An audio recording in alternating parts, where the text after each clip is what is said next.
לא משנה.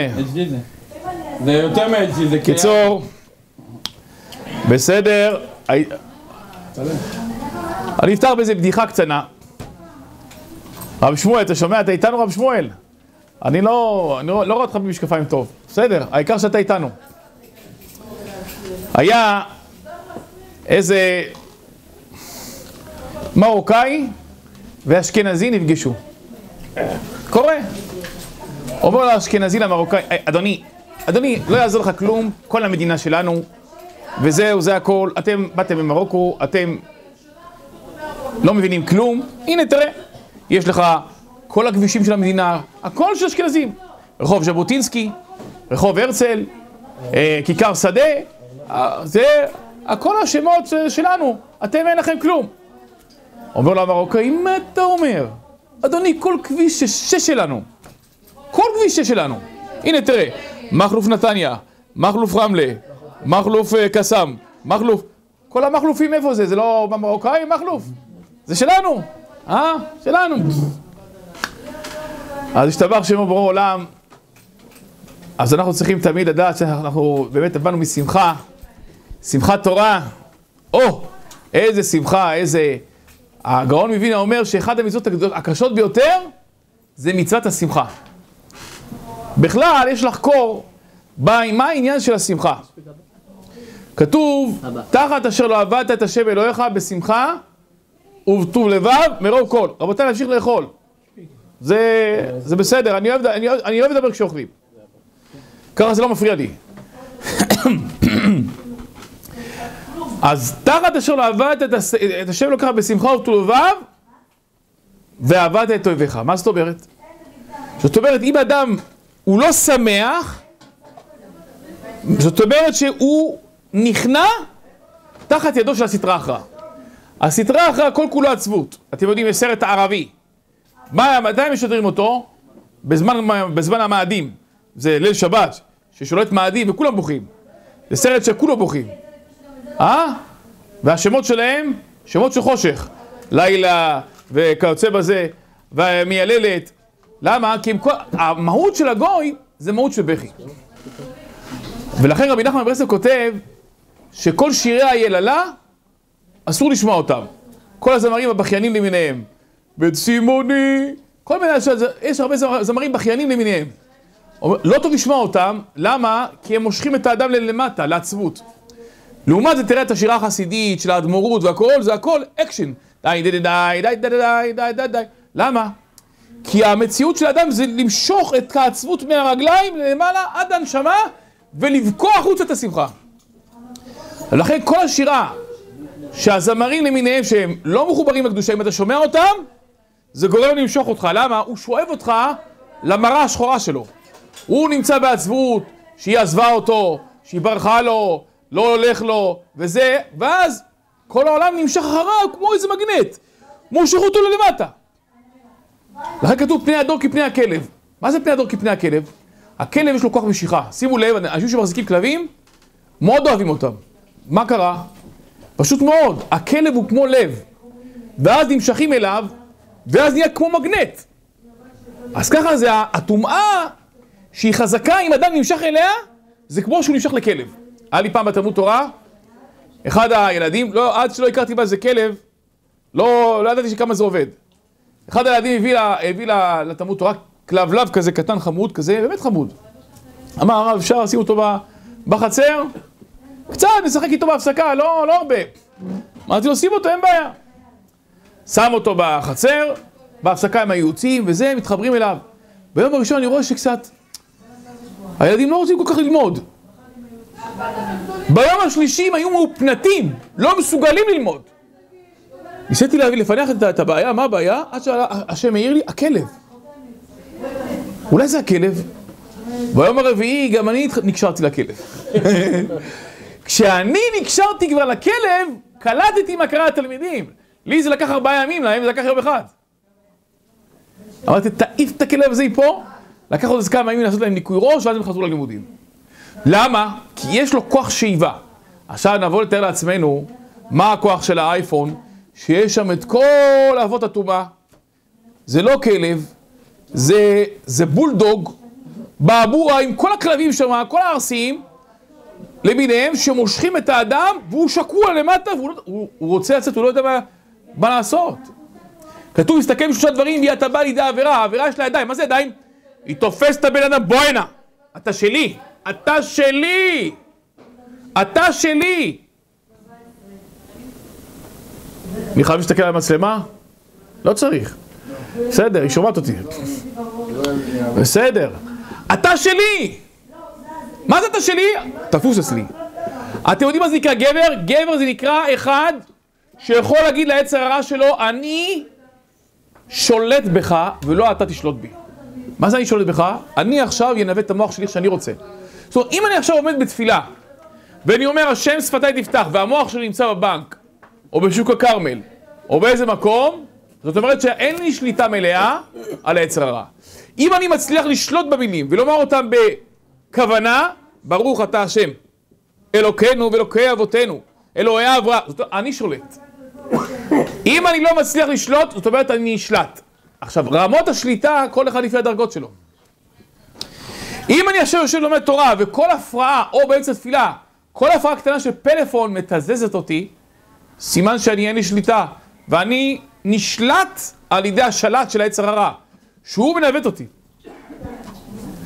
אם אני באמצע תפילה, יצא לראות אנשים, ובאמצע תפילה, פתאום הטלפון מזמזן, הוא ישר רוצה לדבר בחוץ. היה פעם אחת, לפני כמה זמן הייתי בתפילה, ואדם התחיל להתפלל יפה, הכל, זה פתאום שהוא הטלפון, טוב, פתאום יצא החוץ, התחיל לצעוק. באמצע התפילה התחיל לצעוק. אם לא היית עונה לטלפון, לא היית יוצא ולא היית צועק. אלא מה? ואני בדוק ומנוסה. כל טלפון שאני מקבל באמצע לימוד תורה, או באמצע תפילה, אם חלילה עניתי לו, זה סתם כישלון. זה סתם ברכה לבטלה. או טלפון בטעות, או אחד שרוצה ממך איזה משהו, או אחד שזה. בקיצור, הכל יצרה גמור. אני קבוע, שנים, או מה שהיית לימוד תורה. אני בשיעור לא מדבר. באמצע לימוד תורה לא מדבר. בהפסקה, אני מסתכל אחר כך כמה שיחות שלא נענו, חוזר אליי, מי שאני רוצה חוזר אליי, מי שלא זה לא חוזר אליו. וחיים יפים. אני לא נשלט.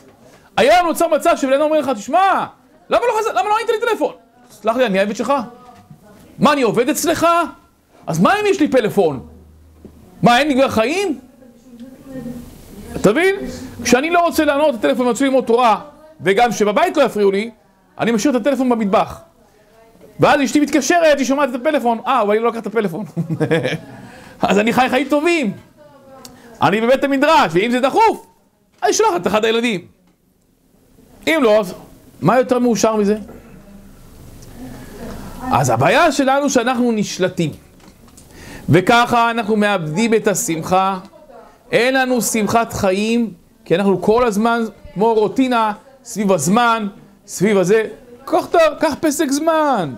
רגע מתוק בחיים, לא פסק זמן של עילית. פסק זמן רוחני.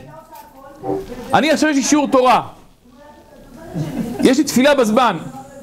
התהפך העולם, אני הולך, לומד את השיעור. לא זז. אז אני מקבל חיות. אני מקבל שמחה. אז מה באה שמחת תורה להראות לנו? שמחת תורה באה לומר לנו, אומרים, ושבתם מים בששון ממעייני הישועה. מה זה לשאוב? לשאוב זה עבודה קלה? לשאוב זה עבודה, זה מלאכה. מלאכה קשה. תשאלו את השואבי מים. של פעם. אבל שמחה, כדי לשאוב אותה, חייבים להתאמץ. להתאמץ זה פשוט של דבר. טהרה, קדושה, מקווה, עסק התורה, כל מה שקורה מסביב יוצר את המציאות של אהבת השם ושמחה. כתוב לישרי לב שמחה. מה זה לישרי לב שמחה? אדם צריך קודם כל ליישר קו באמונה עם השם יתברך. כל מה שאדם לא שמח כי יש לו טרוניה על בורא עולם. מה זה טרוניה? למה לא עשית לי? למה אני אין לי ולהוא יש? למה אני ככה והוא ככה? מה? למה אתה מתאכזר אליי? ריבונו של עולם, מה? אתה לא שומע? אתה לא שומע שאני מדבר איתך? תעשה מה אני אומר. אתה במילים אחרות אומר לו בורא עולם, אני פה בעל הבית, אתה תשמע מה אני אומר לך, ואם אני מתפלל אליך תשמע לי. פה מתחילה הבעיה שלנו. הבעיה שכל יהודי מצוי, שבהתחלה, איך אומרים, מספרים על איזה אחד שנכנס למסעדה. אז זה אומר לבעל המסעדה, אפשר לעבוד אצלך? בבקשה. יש לי פה, אני צריך שוטף כלים. אמר, אין בעיה יעבוד, אני יודע לעבוד הכל. נכנס שוטף כלים, אחרי שבוע ימים, בא שוטף כלים, אומר לבעל המסעדה, תשמע, יש לי איזה דיבור איתך. אמר לו, מה הדיבור? אני רוצה להיכנס איתך שותף. אמר לו, מה שותף? אתה היית שוטף כלים, אתה רוצה כבר להיות שותף? אמר, אין בעיה, אם אתה לא רוצה, אני פותח פה חנות לידך. אתה לא רוצה להיות שותף, אין בעיה, אני פותח לידך. זה ישראלי המצוי. הוא בהתחלה שוטר, אחר כך רוצה להיות שותף. אנחנו כביכול, במילים אחרים, רוצים להיות שותפים של בורא עולם. מצוין, לחיים. אבל אל תגיד לבורא עולם מה לעשות. אתה נברא. יש בורא ויש נברא. המרירות שלנו מתחילה מזה שאתה מתפלל והוא לא נענה. הוא מרגיש, רגע, התפללתי. ולכן הגמרא אומרת, תאכלה ממושכה, מחלה לב. מה זה תאכלה ממושכה, מחלה לב? שאדם מתפעל על דבר הרבה זמן ולא נענה, זה עושה לו כאב לב. כאילו, למה אתה לא שומע אותי? הבעיה היא שהוא מתפלל ומסתכל אחורה אם הקדוש ברוך הוא שומע את תפילתו. זה אסור לעשות. הזוהר אומר, אתה צריך להתפלל. אם הקדוש ברוך הוא יענה לו, טוב. אם לאו. אבל יש עצה אחת שהתפילה תתקבל. עץ חיים, תאווה באה. מה זה עץ חיים, תאווה באה? התורה שנקראת עץ חיים, היא מחזיקים בה. אם אדם לומד תורה, אז התאווה שהוא מתאווה, שהשם ישמע את תפילתו, בא! כמו שכותב רבי נחמן בתורה א', על ידי התורה היא נקראת יעלת חן. על ידי התורה הקדושה, האדם זוכה שיש לו חן, והתפילה שלו מתקבלת. אז אם אין יוצאים כן, שהתורה היא נותנת חן לאדם. וכשהתורה נותנת חן לאדם, ממנה זה סגולה שהתפילה תתקבל. לכן, כתוב ברבי נחמן שהיה עושה מהתורות תפילות.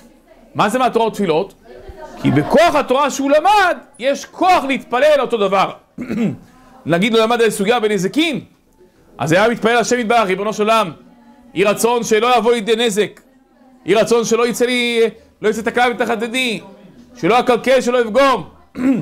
לומד סוגיית נשים, פרק האישה נקנית, יהי רצון לפני ריבונו של עולם, שזכה אותי למצוא אישה טובה, אישה יראת השם היא תתהלל.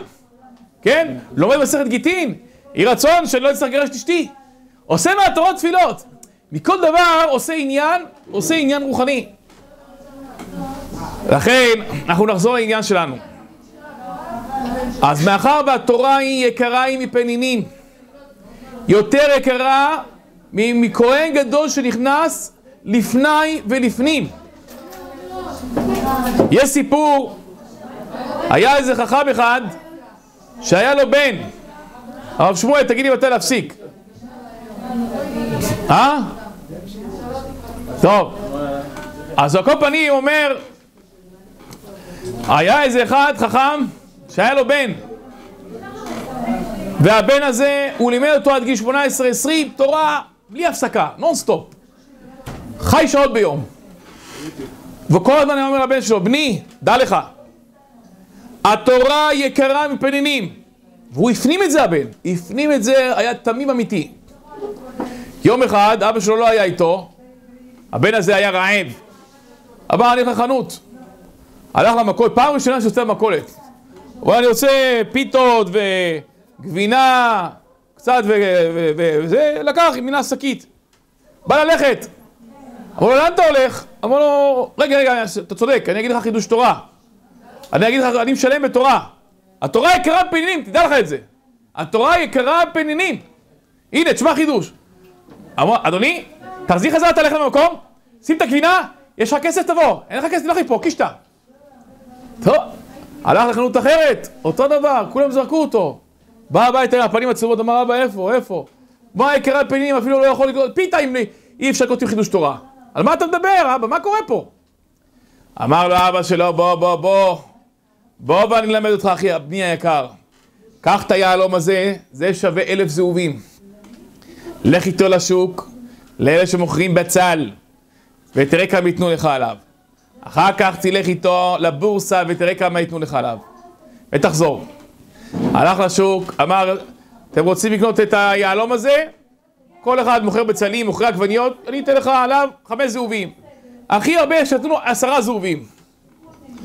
הלך לבורסה, 1,000 זהובים, 1,200 זהובים. חזר הביתה, אמר, כמו שאמרת אבא. הרי הבנת? התורה הקדושה, לא כולם מבינים מה הערך שלה. לכן ואני לא מסוגל להבין מה הערך של תורה, אבל מי שיודע כמה התורה יקרה וכמה היא שווה מפנינים, יודע שאין ארוך אליה. ולכן אל תתבהל מזה שהוא לא רוצה להביא לך בחידוש תורה כמה פיתות ועוד גבינה או משהו. השכר שלך שמור לעולם הבא. שכר באי אלמה לקה. שכר בעולם הזה אין. מה זה אין? יש דברים שאוכל פירות בעולם הזה, והקרן קיימת לעולם הבא.